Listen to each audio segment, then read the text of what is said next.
ការពីជាង2000ឆ្នាំមុននៅក្នុងអំឡុងពេលដែលម៉ាស៊ីដនក្រោមការដឹកនាំរបស់អាឡិចសង់ លឺក្រង់កំពុងតែវាយទីកាន់កាប់ដែនដីតាំងពីតំបន់មេឌីទែរ៉ាណេរហូតទៅដល់តំបន់អាស៊ីនៅទិសខាងកើតនៅប៉ែកខាងលិចមេឌីទែរ៉ាណេឯនេះវិញគឺនៅក្នុងតំបន់អឺរ៉ុបក្រុមកុលសម្ព័ន្ធបូរេប្រវត្តិមួយចំនួនបានផ្លាស់ប្ដូររបៀបរស់នៅពីការបរបាញ់មកប្រកបរបរកសិកម្មវិញក្នុងចំណោមនោះមានប្រជាជនមួយក្រុមដែលមានការវិវត្តលឿនជាងគេបង្កើតទៅជារដ្ឋហើយរហូតឈានទៅបង្កើតអរិយធម៌ដ៏រុងរឿងថ្មីមួយទៀតគឺអរិយធម៌រ៉ូមតាមពិតពួករ៉ូមបានបង្កើតជារដ្ឋតាំងពីឆ្នាំ753មុនគ្រិស្តសករាជម្លេះដោយនៅពេលដំបូងរ៉ូមប្រកាន់យករបបដឹកនាំបែបរាជានិយមដូចជាបណ្ដារដ្ឋភាគច្រើនផ្សេងទៀតនៅសម័យកាលនោះដែរក៏ប៉ុន្តែប្រជាជនរ៉ូមជាទូទៅមិនចូលចិត្តស្ដេចក៏បានផ្លាស់ប្ដូររបបដឹកនាំទៅជារបបសាធារណរដ្ឋវិញនៅអំឡុងឆ្នាំ500មុនគ្រិស្តសករាជសាធារណរដ្ឋរ៉ូមនៅពេលនោះប្រកាន់យករបៀបដឹកនាំស្រដៀងនឹងប្រជាធិបតេយ្យរបស់ក្រិចដែរដោយមានរដ្ឋធម្មនុញ្ញជាច្បាប់កំពូលដែលមានចែងពីការបែងចែកអំណាចរដ្ឋប្រមុខដឹកនាំអំណាចនីតិប្រតិបត្តិដែលគេឲ្យឈ្មោះថាកុងស៊ុលត្រូវបានជ្រើសតាំងឡើងតាមរយៈការបោះឆ្នោតដោយមានអាណត្តិ1ឆ្នាំអរិយធម៌រ៉ូមស្ថិតនៅក្នុងចំណោមអរិយធម៌ធំៗដែលបន្សល់ទុកនូវឥទ្ធិពលនិងកេរមរតកដល់មនុស្សជាតិរហូតដល់សម័យកាលបច្ចុប្បន្ននេះក្រិចបង្កើតទស្សនវិជ្ជានិងសិល្បៈល្ខោនហ្វីនីស៊ីពូគូលីបងបច្ចុប្បន្នបង្កើតប្រព័ន្ធសំណេរបែបអក្ខរក្រមចំណែករ៉ូមវិញបង្កើតប្រព័ន្ធច្បាប់និងសិទ្ធិជាពិសេសសិទ្ធិលើកម្មសិទ្ធិឯកជនសាធារណរដ្ឋរ៉ូមដែលមានកម្លាំងខ្លាំងឡើងបានចាប់ផ្ដើមវាយទីពង្រីកទឹកដីរបស់ខ្លួនដោយបានគ្រប់គ្រងអ៊ីតាលីទាំងមូលនៅឆ្នាំ272មុនគ្រិស្តសករាជមិនយូរប៉ុន្មានការកើនឡើងនៃអំណាចរបស់រ៉ូមក៏បានធ្វើឲ្យប៉ះទង្គិចទៅដល់រដ្ឋមួយទៀតគឺកាតាល់ដែលមានទីតាំងនៅម្ដុំប្រទេសទូនីស៊ីបច្ចុប្បន្នគឺជាអតីតបរិយារដ្ឋរបស់លីបង់ដែលនៅពេលនោះបានក្លាយទៅជារដ្ឋឯករាជ្យមួយហើយជាមហាអំណាចមួយនៅក្នុងតំបន់មេឌីទែរ៉ាណេសង្គ្រាមរវាងរ៉ូមនិងកាតាល់ដែលគេឲ្យឈ្មោះថាសង្គ្រាមពីនិកក៏បានផ្ទុះឡើងនៅឆ្នាំ264មុនគ្រិស្តសករាជហើយបានអូសបន្លាយពេលរហូតដល់ឆ្នាំ146មុនគ្រិស្តសករាជនៅក្នុងរយៈពេលជាងមួយសតវត្សរ៍នេះរ៉ូមនិងកាតាល់ច្បាំងគ្នាដណ្ដើមកាន់កាប់តំបន់មេឌីទែរ៉ាណេនៅពេលមួយកងទ័ពកាតាល់ដែលស្ថិតក្រោមការដឹកនាំរបស់មេទ័ពដ៏ល្បីមួយឈ្មោះថា Hannibal និងដែលមានទ័ពដំរីដែលនាំចូលមកពីឥណ្ឌាមានព្រៀបយ៉ាងខ្លាំងលើទាហានរ៉ូមដែលបានវាយកាន់កាប់អេស្ប៉ាញនិងប៉ែកខាងត្បូងហ្គោលពលគឺប្រទេសបារាំងបច្ចុប្បន្នហើយវាយលុកចូលដល់ប៉ែកខាងជើងអ៊ីតាលីដែលជាមូលដ្ឋានធំរបស់រ៉ូមនៅក្នុងពេលដែលកងទ័ពកាតាល់កំពុងឡោមព័ទ្ធអ៊ីតាលីកងទ័ពរ៉ូមក៏បានបញ្ជូនទ័ពរបស់ខ្លួនតាមកប៉ាល់ចេញពីប៉ែកខាងត្បូងអ៊ីតាលីឆ្លងកាត់សមុទ្រមេឌីទែរ៉ាណេឲ្យមកវាយលុកចូលទៅក្នុងទូនីស៊ីដែលជាមូលដ្ឋានធំរបស់កាតាល់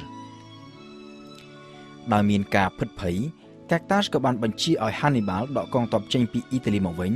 ដើម្បីមកជួយការពារទូនីស៊ីក៏ប៉ុន្តែមកដល់ទូនីស៊ីកងទ័ពរបស់ Hannibal ក៏ត្រូវបានទាហានរ៉ូមវាយបំបាក់កាតាល់ក៏បានសុំចុះចាញ់ហើយរ៉ូមក៏ដណ្ដើមកាន់កាប់អេស្ប៉ាញនិងប៉ែកខាងត្បូងនៃដែនដីរបស់ពួកហ្គោលលទ្ធផលនៃសង្គ្រាមរវាងរ៉ូមនិងកាតាល់គឺជាចំណុចរបត់ដ៏សំខាន់មួយនៃប្រវត្តិសាស្ត្ររបស់លោកខាងលិច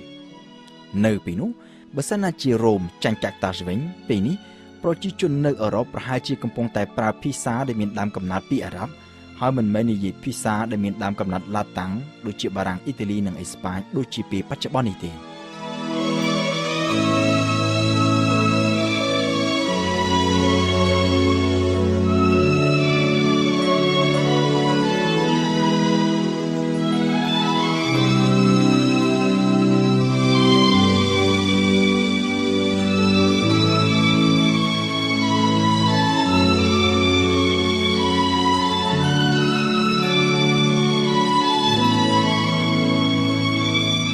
ក្រោយពីបានឈ្នះសង្គ្រាមលើកាតាល់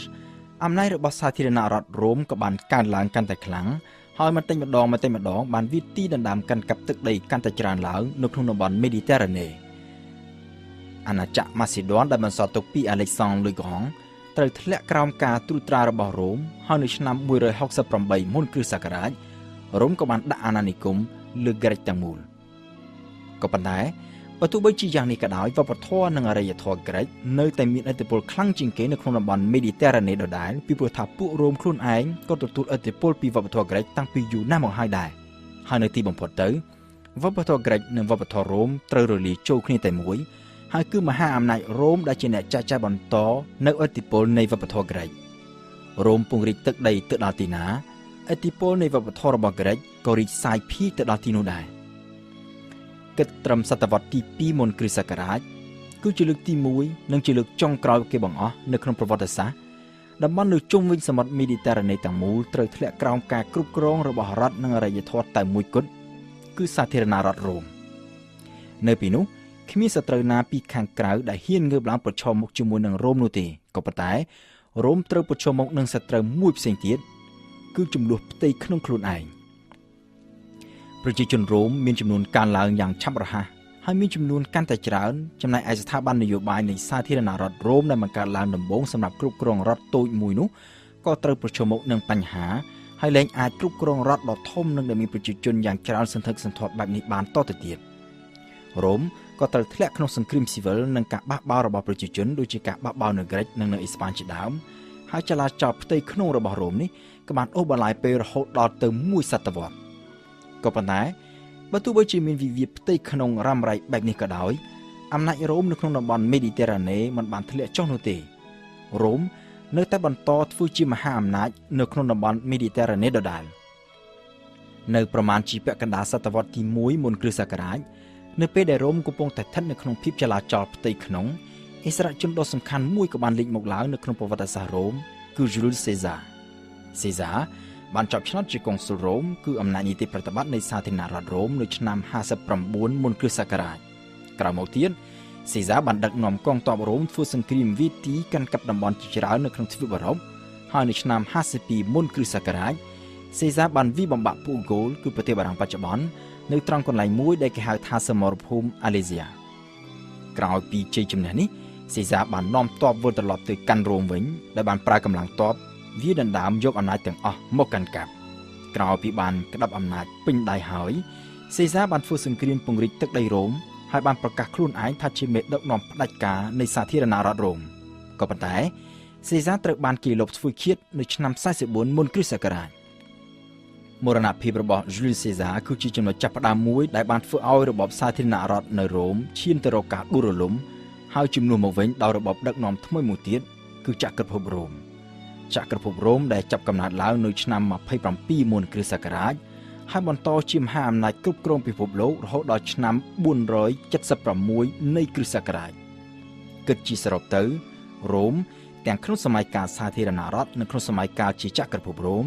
បានធ្វើជាមហាអំណាចគ្រប់គ្រងពិភពលោកអស់រយៈពេលរហូតដល់ទៅជិត700ឆ្នាំ